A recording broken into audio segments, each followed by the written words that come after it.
What we're doing with the student groups on Facebook is giving some teaching tips to the students so they'll be able to practice at home and so that the parents can help them.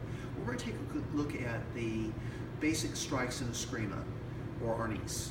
Now, when you're holding your stick, you want to basically choke up with your left hand, grab it with the right. When you're more advanced, you can shift it down a little bit further for more speed, but for better control, this is a good place for a beginner to have it.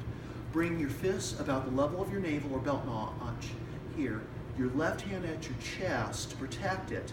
Anytime you're not using this hand, which in the Filipino martial arts they call this the alive hand, I want to make sure that I'm keeping it protected between my stick and whatever may be out there.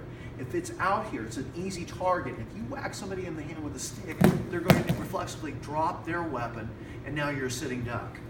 Now, but the rest of my stance is right here. It's right at my center line, about between my nose and upper lip out here, at a 45-degree angle.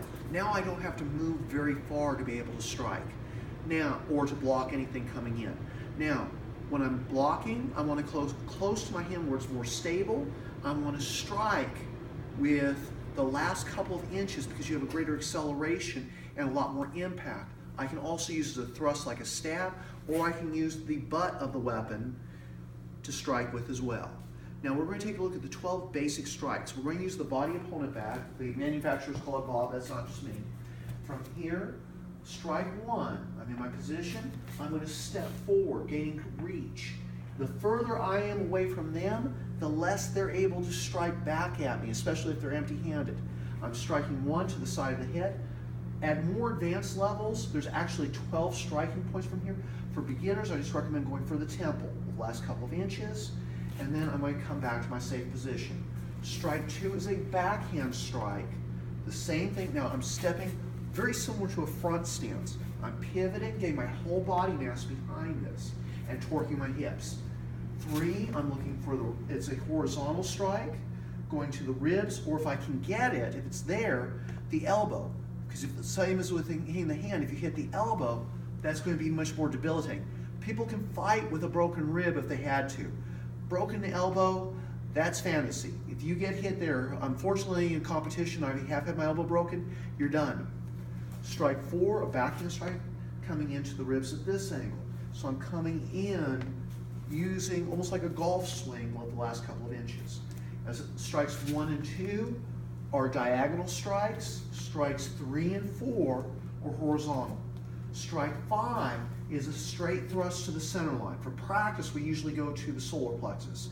But it's very similar to if I was taking a bowling ball, stepping and striking. This way I can get my full weight and have a lot of penetration on the strike. But though it can be anywhere on the center line from the groin to the nose.